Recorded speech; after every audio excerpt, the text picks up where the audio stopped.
খবৰ উজনি অসমত যিসকলে মিয়া খেদি ফুৰিছে তেওঁলোকে কেৱল মাত্ৰ চান্দা খুজি ফুৰে তেওঁলোক হৈ যে চান্দা খুজা লৰা এই বিস্ফোৰক অভিযোগ উত্থাপন কৰিছে আমচুৰ ফালৰ পৰা কোৱা হৈছে চান্দা খুজি ফুৰা লৰাই মিয়াক উজনি অসমত অত্যাচাৰ কৰি আছে তেওঁলোকৰ জ্ঞান শূন্য তেওঁলোকৰ জ্ঞান নাই তেওঁলোকে ঘৰত শিষ্টাচাৰ শিকা নাই তেওঁলোকৰ পিতৃ মাতৃয়ে তেওঁলোকক শিষ্টাচাৰ শিকোৱা নাই বুলি মন্তব্য কৰিছে আমচুৱে সমান্তৰালকৈ সমগ্ৰ উজনি অসমত যি ধৰণে মিয়া খেদা অভিযান আৰম্ভ হৈছে তাক লৈ গৰজি উঠিছে আমচুৰ ফালৰ পৰা স্পষ্ট ৰূপত কৈ দিয়া হৈছে যিসকল চান্দা খুজা তথাকথিত নেতাই মিয়া খেদি আছে তেওঁলোকে হয়তো নাজানে উজনি অসমৰ অৰ্থনৈতিক উন্নয়নৰ ক্ষেত্ৰতো মিয়াৰ অৱদান আছে এই মুহূৰ্তত ডাঙৰ খবৰ আমি লৈ আহিছো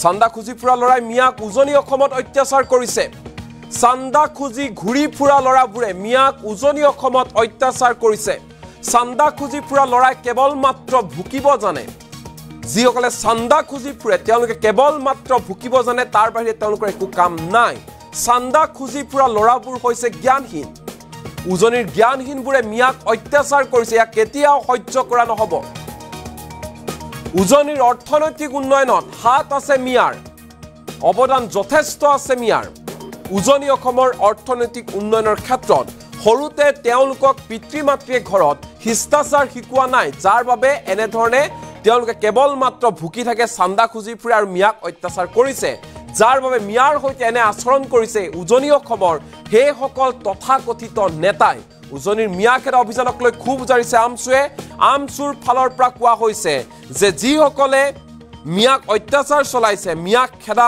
অভিযানত নামিছে হেসকল হৈছে চান্দা খুজি ঘুৰি ফুৰা লৰা আমি পুনে দৃশ্যাংশ দেখুৱাম কেনেধৰণে মিয়া খেদা অভিযান আৰম্ভ হৈছে যাক লৈ নেকি তুলপাৰ লাগিছে সমগ্ৰ ৰাজ্য যাক লৈ ক্ষুভিত হৈ পৰিছে আমচু আমি পুনে সেই দৃশ্যাংশ দেখুৱাব বিচাৰিছো কেনেধৰণে এক প্ৰকাৰ মিয়াক টাৰ্গেট কৰা হৈছে মিয়াৰ বিৰুদ্ধে অভিযান চলাইছে চাওক ইয়াৰ প্ৰথমে তাৰ পিছত আমি মন্তব্য শুনাম হেতু হুদা না তু অৰিজিনাল ঘৰ কথা কথা ক মোৰ জন্মস্থান তই বুজাই তই বুজালে বুজিছা ইয়াত নহব ইয়াত ক্লাছ তু ঘৰ বুজাই তই বুজালে লাগে তোক মই 24 ঘণ্টা সময় দিছো 24 ঘণ্টা সময় দিছো এই ডেম খালি কৰি ইয়াৰ পৰা বুজালে যাব লাগিব অৱস্থা বেয়া কৰি দিম কিন্তু নলে শুনিছ না কি কৈছো কাম খুলি উলি আপুনি মূৰ্খ শুনিছ নাই 24 ঘণ্টা সময় দিছো 24 ঘণ্টাৰ ভিতৰত শিৱসাগৰৰ পৰা বুজালে যাব লাগিব ইয়াত নহব তই হুজাই পৰা ইয়াত কৰিবই নোৱাৰ এই ডেম খুলি ইয়াত অসভ্যালি কৰিবি নহব তাৰমানে নহব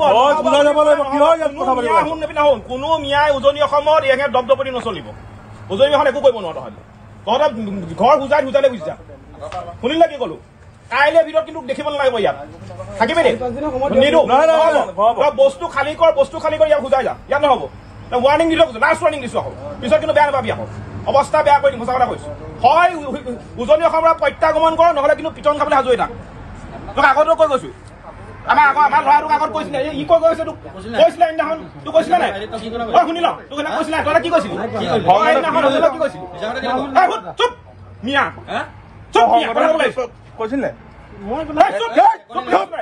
মানুহ পইচা বস্তু 24 ঘণ্টাৰ ভিতৰত উজনি অসম খালী কৰিব লাগিব মিয়াই শুনিলে নহয় বেট লৈ গলু পিটন খাবি তই অসমীয়া নহয় তই যাব ক'ৰ পৰা আহিছ নগাঁও পৰা আহিছ নে মৰিগাঁও পৰা আহিছ নে গোৱালপাৰা পৰা আহিছ নে ক'ৰ পৰা আহিছ এইটো কথা কওঁ সেইটো কথা কওঁ এড্ৰেছটো কওঁ ক'ৰ পৰা আহিছ এইটো কওঁ ইয়াৰে সোধা নাই ক'ৰ পৰা আহিছ এইটো কওঁ ক'ৰ পৰা আহিছিলি ইয়ালৈ ক'ৰ পৰা আহিছিলি পূজাই পৰা আহিছিলে নগাঁও পৰা আহিছিলে মৰিগাঁও পৰা আহিছিলে ক'ৰ পৰা আহিছিলি তোৰ দেউতা ক'ৰ পৰা আহিছিলে দেউতা ক'ৰ পৰা ইয়ালৈ আহিছিলে এইটো কথা কওঁ ক'ৰ পৰা আহিছিলে ইয়ালৈ সোধা নাই ক'ৰ পৰা আহিছিলে এইটো কথা কওঁ তোৰ মিয়া ইয়াৰে কৈ থাকিলে আপোনাৰ ক'ৰ পৰা আহিছিলে এইটো কথা কওঁ ক'ৰ পৰা আহিছিলি তোৰ যেতিয়া বাপে আহিব বাপেৰক কবি অতি শীঘ্ৰে এই ডেম খালী কৰি ইয়াৰ পৰা যাব লাগিব শুনি লোৱা যদি কাগজ পত্ৰ ঠিক আছে আমাৰ ক'বলগীয়া একো নাই কিন্তু আমাৰ কথা স্পষ্ট যিবিলাক সন্দেহযুক্ত নাগৰিক আছে উজনি অসম যাব লাগিব নহয় সেইডোখৰ যদি কাগজ পত্ৰ তাৰ ঠিক আছে সি যদি ইণ্ডিয়ান চিটিজেন হয় শুনি লোৱা আমাৰ কথা শুনিলে স্পষ্ট শুনি লোৱা এতিয়া মুঠতে কথা হৈছে ই মানে তোমালোকে অৰিজিনেল উজনি অসমৰ মানুহ নহয় ই নামনিৰ হয় কিন্তু নামনিৰ মানুহ এটা উজনিত থকাৰ অধিকাৰ নাই নেকি? আছে নাই বুলি কোৱা নাই, কিন্তু ইহঁতে যিখিনি কৰিছে শিৱসাগৰত বা উজনি অসমত যিখিনি আনকি তাণ্ডৱ চলাইছে, কালি তুমি গম পোৱা এই মিয়াই কালি আমাৰ দেহ ব্যৱসায়ৰ লগত জড়িত হৈ ওলাইছে, গম পোৱা নাই নোপোৱা? গোটেই ড্ৰাগছৰ লগত জড়িত ওলাইছে, গম পোৱা নাই নোপোৱা? যিখিনি ইহঁতে অপৰাধ কৰিছে আমাৰ উজনি অসমত, সেই অপৰাধৰ কাৰণে যাব লাগিব, কাৰণ ইহঁতৰ কাৰণে গোটেই আমাৰ উজনি অসমৰ গোটেই সামাজিক ব্যৱস্থাটো বেয়া হৈ গৈছে। জেল খাইছে, জেল খাইছে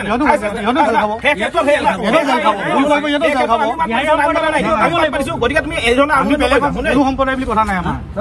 এতিয়া বিহাৰী সম্প্ৰদায়ৰ ওপৰত অঁতৰাব নি তেওঁৰ কাৰণে? সেই বিহাৰীটোৰ কাৰণে আমি এইটো যুঁজি মেলি তাক জেলত ভৰোৱা নাই।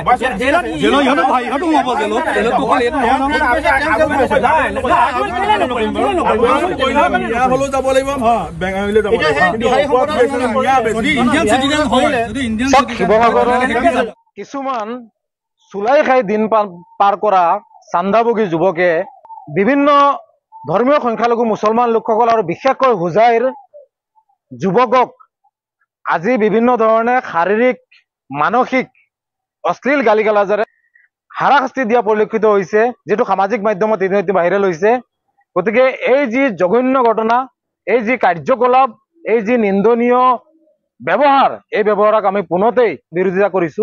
এটা কথা স্পষ্ট, এই যুৱকসকলৰ যি ধৰণৰ ব্যৱহাৰ, যি ধৰণৰ কাৰ্যকলাপ, ভংগীমা, এটা কথা স্পষ্টভাৱে প্ৰমাণ হৈছে যে এইসকলে সৰুতে তেওঁলোকৰ ঘৰত মাক বাপেকে কি ধৰণৰ ব্যৱহাৰ, কি ধৰণৰ শিষ্টাচাৰ শিকাইছে তাৰে প্ৰমাণ, তাৰে বহিঃপ্ৰকাশ আজি ঘটিছে।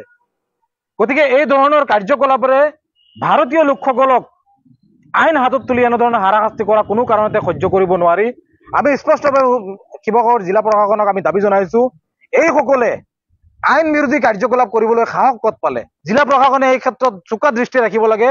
যদি কোনো লোকক প্ৰমাণ পত্ৰ চাবলগীয়া হয়, বিভাগীয় বিষয়া কৰ্মচাৰীসকল আছে, তেওঁলোকে চাব। এইসকলে আইন হাতত তুলি এনেধৰণে শাৰীৰিক অত্যাচাৰ কৰা সাহস কেনেকৈ গোটাব পাৰিলে?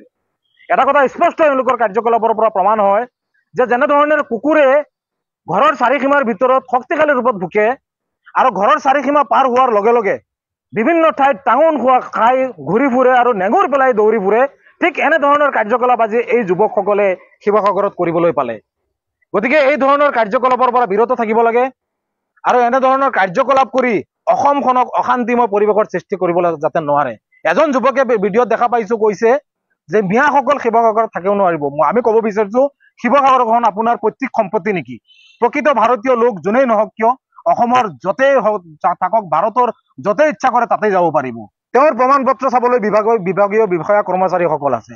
এনেধৰণে অযথা সাম্প্ৰদায়িক বিষবাষ্প বিয়পাই অসমখনক বিভাজন নকৰিবলৈ স্পষ্টভাৱে সকীয়াই দিছো। আৰু বিশেষকৈ মুখ্যমন্ত্ৰী হিমন্ত বিশ্ব শৰ্মাক আমি স্পষ্টভাৱে আহ্বান জনাব বিচাৰিছো, মুখ্যমন্ত্ৰী হিমন্ত বিশ্ব শৰ্মাক সাম্প্ৰদায়িক মন্তব্য আৰু বিভাজনকামী কিছুমান কাৰ্যকলাপ পদক্ষেপৰ বাবে আজি এই ধৰণে অলগৰ্দবোৰে অসমৰ বিভিন্ন প্ৰান্তত বিশেষকৈ উজনি অসমত অশান্তিময় পৰিৱেশৰ সৃষ্টি কৰিছে। গতিকে এইবোৰ অতি শীঘ্ৰে বন্ধ কৰিব লাগে। মুখ্যমন্ত্ৰী মহোদয়ে এই কাৰ্যকলাপবোৰ বন্ধ কৰিব লাগে, অন্যথা আগন্তুক দিনত ভয়াৱহ পৰিস্থিতিৰ সন্মুখীন হ'ব লাগিব আৰু ইয়াৰ বাবে জগৰীয়া মুখ্যমন্ত্ৰী হিমন্ত বিশ্ব শৰ্মা হ'ব। কাৰণটো হ'ল শিৱসাগৰৰ দৰে এখন জিলাৰ অৰ্থনৈতিক উন্নয়নৰ ক্ষেত্ৰত হোজাইৰ বিশেষ ভূমিকা আছে। এই অলগৰ্ধ জদামূৰ্খবোৰে এই বিষয়বোৰ নাজানে। অগৰু ব্যৱসায়ৰ জৰিয়তে শিৱসাগৰ উজনি অসমৰ সেই ঠাইসমূহ অৰ্থনৈতিকভাৱে উন্নয়নৰ ক্ষেত্ৰত, সেই এলেকাৰ লোকসকল আৰ্থিকভাৱে উন্নতিৰ ক্ষেত্ৰত হোজাই জিলাৰ লোকসকল বা হোজাই জিলাৰ বিশেষ ভূমিকা আছে। গতিকে এই ক্ষেত্ৰত লক্ষ্য ৰাখিব লাগে আৰু সেই অলগৰ্দবোৰে অসমৰ ভৌগোলিক পৰিসীমা, অসমৰ বিষয়ে, বিভিন্ন জিলাৰ বিষয়ে জ্ঞান আহৰণ কৰিবলৈ আমি স্পষ্টভাৱে আহ্বান জনাইছো। আৰু মুখ্যমন্ত্ৰী হিমন্ত বিশ্ব শৰ্মাই এই ধৰণৰ অৰাজকতা অতি শীঘ্ৰে বন্ধ কৰিবলৈ আমি আমচুৰ ফালৰ পৰা দাবী জনাইছো। চাওক, শিৱসাগৰত কিছুমান চুলাই খাই দিন পাৰ কৰা চান্দাভোগী যুৱকে বিভিন্ন ধৰ্মীয় সংখ্যালঘু মুছলমান লোকসকল আৰু বিশেষকৈ হোজাইৰ যুৱকক আজি বিভিন্ন ধৰণে শাৰীৰিক মানসিক অশ্লীল গালি গালাজেৰে হাৰাশাস্তি দিয়া পৰিলক্ষিত হৈছে, যিটো সামাজিক মাধ্যমত ইতিমধ্যে ভাইৰেল হৈছে। গতিকে এই যি জঘন্য ঘটনা, এই যি কাৰ্যকলাপ, এই যি নিন্দনীয় ব্যৱহাৰ, এই ব্যৱহাৰক আমি পুনতেই বিৰোধিতা কৰিছো। এটা কথা স্পষ্ট, এই যুৱকসকলৰ যি ধৰণৰ ব্যৱহাৰ, যি ধৰণৰ কাৰ্যকলাপ, ভংগীমা, এটা কথা স্পষ্টভাৱে প্ৰমাণ হৈছে যে এইসকলে সৰুতে তেওঁলোকৰ ঘৰত মাক বাপেকে কি ধৰণৰ ব্যৱহাৰ, কি ধৰণৰ শিষ্টাচাৰ শিকাইছে তাৰে প্ৰমাণ, তাৰে বহিঃপ্ৰকাশ আজি ঘটিছে। গতিকে এই ধৰণৰ কাৰ্যকলাপেৰে ভাৰতীয় লোকসকলক আইন হাতত তুলি এনেধৰণৰ হাৰাশাস্তি কৰা কোনো কাৰণতে সহ্য কৰিব নোৱাৰি। আমি স্পষ্টভাৱে শিৱসাগৰ জিলা প্ৰশাসনক আমি দাবী জনাইছো, এইসকলে আইন বিৰোধী কাৰ্যকলাপ কৰিবলৈ সাহস ক'ত পালে? জিলা প্ৰশাসনে এই ক্ষেত্ৰত চোকা দৃষ্টি ৰাখিব লাগে। যদি কোনো লোকক প্ৰমাণ পত্ৰ চাবলগীয়া হয়, বিভাগীয় বিষয়া কৰ্মচাৰীসকল আছে, তেওঁলোকে চাব। এইসকলে আইন হাতত তুলি এনেধৰণে শাৰীৰিক অত্যাচাৰ কৰা সাহস কেনেকৈ গোটাব পাৰিলে? এটা কথা স্পষ্ট এওঁলোকৰ কাৰ্যকলাপৰ পৰা প্ৰমাণ হয় যে যেনেধৰণে কুকুৰে ঘৰৰ চাৰিসীমাৰ ভিতৰত শক্তিশালী ৰূপত ভুকে আৰু ঘৰৰ চাৰিসীমা পাৰ হোৱাৰ লগে লগে বিভিন্ন ঠাইত টাঙন খোৱা খাই ঘূৰি ফুৰে আৰু নেঙুৰ পেলাই দৌৰি ফুৰে, ঠিক এনেধৰণৰ কাৰ্যকলাপ আজি এই যুৱকসকলে শিৱসাগৰত কৰিবলৈ পালে।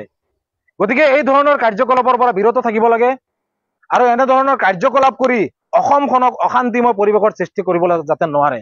এজন যুৱকে ভিডিঅ'ত দেখা পাইছো কৈছে যে মিয়াসকল শিৱসাগৰত থাকিব নোৱাৰিব। আমি ক'ব বিচাৰিছো শিৱসাগৰখন আপোনাৰ পৈতৃক সম্পত্তি নেকি?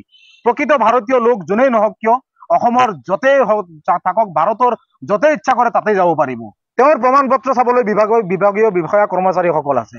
এনেধৰণে অযথা সাম্প্ৰদায়িক বিষ বাষ্প বিয়পাই অসমখনক বিভাজন নকৰিবলৈ স্পষ্টভাৱে সকীয়াই দিছো। আৰু বিশেষকৈ মুখ্যমন্ত্ৰী হিমন্ত বিশ্ব শৰ্মাক আমি স্পষ্টভাৱে আহ্বান জনাব বিচাৰিছো, মুখ্যমন্ত্ৰী হিমন্ত বিশ্ব শৰ্মাক সাম্প্ৰদায়িক মন্তব্য আৰু বিভাজনকামী কিছুমান কাৰ্যকলাপ পদক্ষেপৰ বাবে আজি এই ধৰণে অলগৰ্দবোৰে অসমৰ বিভিন্ন প্ৰান্তত বিশেষকৈ উজনি অসমত অশান্তিময় পৰিৱেশৰ সৃষ্টি কৰিছে। গতিকে এইবোৰ অতি শীঘ্ৰে বন্ধ কৰিব লাগে।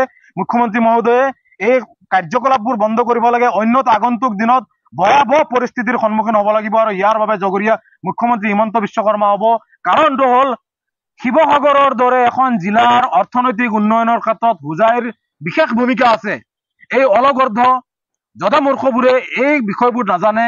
অগৰু ব্যৱসায়ৰ জৰিয়তে শিৱসাগৰ উজনি অসমৰ সেই ঠাইসমূহ অৰ্থনৈতিকভাৱে উন্নয়নৰ ক্ষেত্ৰত, সেই এলেকাৰ লোকসকল আৰ্থিকভাৱে উন্নতিৰ ক্ষেত্ৰত হোজাই জিলাৰ লোকসকল বা হোজাই জিলাৰ বিশেষ ভূমিকা আছে। গতিকে এই ক্ষেত্ৰত লক্ষ্য ৰাখিব লাগে আৰু সেই অলগৰ্দবোৰে অসমৰ ভৌগোলিক পৰিসীমা, অসমৰ বিষয়ে, বিভিন্ন জিলাৰ বিষয়ে জ্ঞান আহৰণ কৰিবলৈ আমি স্পষ্টভাৱে আহ্বান জনাইছো। আৰু মুখ্যমন্ত্ৰী হিমন্ত বিশ্ব শৰ্মাই এই ধৰণৰ অৰাজকতা অতি শীঘ্ৰে বন্ধ কৰিবলৈ আমি আমচুৰ ফালৰ পৰা দাবী জনাইছো।